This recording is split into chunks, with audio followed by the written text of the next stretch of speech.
Hello, ladies and gentlemen. Today we're going to be taking a field trip, but thanks to Google Earth, we won't even need to leave the classroom. The purpose of our field trip is to explore some of the places mentioned in The Chosen, more specifically, locations visited by Reuven Malter and Danny Saunders. Let's start here at school with some background information. The Chosen can be considered a realistic fiction novel. Realistic fiction is a genre of literature that makes you feel like you're getting to know real people dealing with believable situations in an identifiable time and place. The plot of realistic fiction is opposite of those involving magical beings and imagined creatures. Yet the story still excites the reader's mind just as easily by connecting it to relatable characters, conflicts, and settings. Our tour begins in New York City, in New York State. New York City is the most populous city in the United States. It is often described as the cultural and financial capital of the world. It is also home to the headquarters of the United Nations. One of the most frequently visited tourist sites in New York City is the Empire State Building, a 103-story skyscraper in Midtown Manhattan. It was named after the nickname for New York, the Empire State. The building is also listed as one of the 7 wonders of the modern world.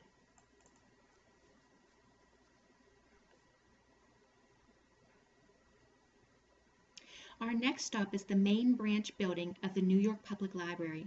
The New York Public Library is the second largest public library in the United States, behind only the Library of Congress. Here's some trivia for you.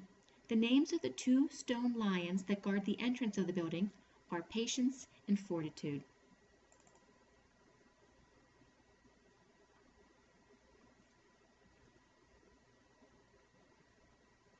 Another popular sightseeing spot in New York is Central Park, which is comprised of 843 acres of city-owned land. Among other features, Central Park contains walking trails, ice skating rinks, a zoo, gardens, a wildlife sanctuary, a running track, an outdoor amphitheater, and even a carousel.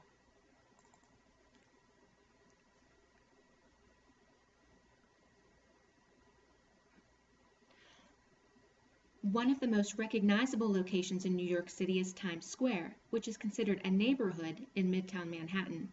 It's brightly adorned with billboards and advertisements and serves as the hub of the Broadway Theater District. Times Square is also the site of the annual ball drop on New Year's Eve. New York City is surrounded by water, of course, so bridges are an important part of its infrastructure. The iconic Brooklyn Bridge is one of the oldest bridges in New York City.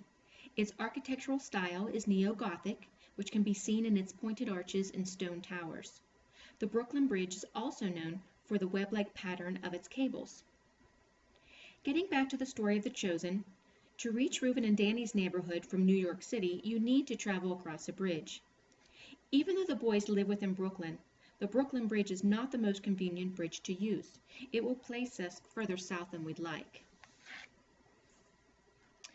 Instead, to get to Williamsburg, Brooklyn, we'll do better crossing the Williamsburg Bridge.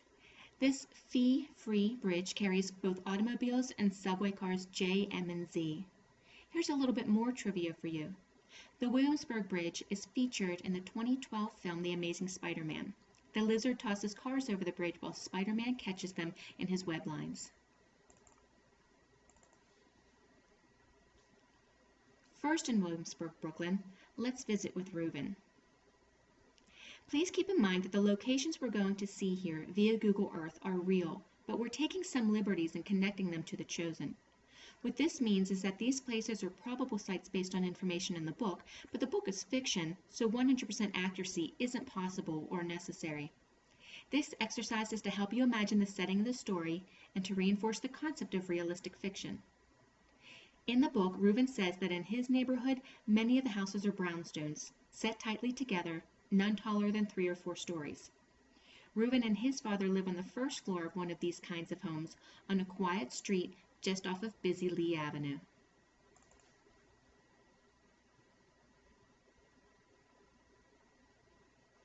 According to the book, about 3 blocks away on busy Lee Avenue is the Malters Synagogue. Reuven says that there are many synagogues similar to his within several blocks of Williamsburg. He describes the sidewalks of Williamsburg as cracked squares of cement, while the streets are paved with asphalt that soften in the stifling summers and break apart into potholes in the bitter winters.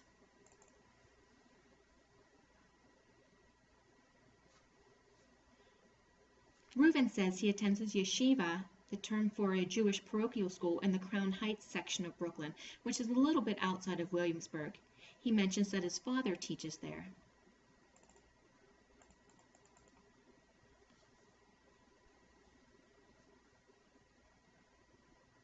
In contrast, Danny attends a yeshiva started by his father, Reb. It is located in Williamsburg, close to his home. Reb is not a teacher there. Rather, as we know, Reb is a rabbi, the leader of his Hasidic congregation.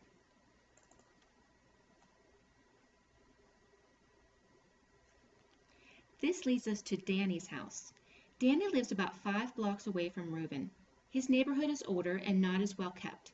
In fact, Reuven is surprised by what he sees and feels strange in these surroundings. Danny explains that his father's shul, or synagogue, is located on the ground level of his house, while the family lives on the upper 2 floors. Danny remarks that he likes this arrangement. Now let's see a few more places relevant to Danny and Reuven.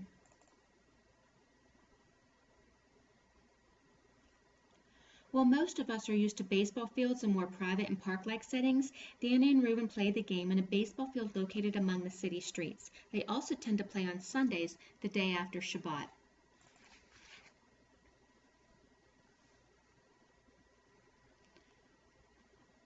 After the baseball accident, Reuven states that he and Mr. Gallanter rode in a cab to the Brooklyn Memorial Hospital, a few blocks from the baseball field. This is most likely the location he's referring to, even if the building lists a different name. Danny meets Mr. Malter in the library, most likely the Brooklyn Public Library, Williamsburg. This library is part of the Brooklyn Public Library system that is separate from the New York Public Library discussed earlier. This library was the first Carnegie Library built in Brooklyn and offers a vast selection of books, reading rooms, literacy programs, and media resources, all within walking distance of every neighborhood resident in the neighborhood, including Danny and Reuven.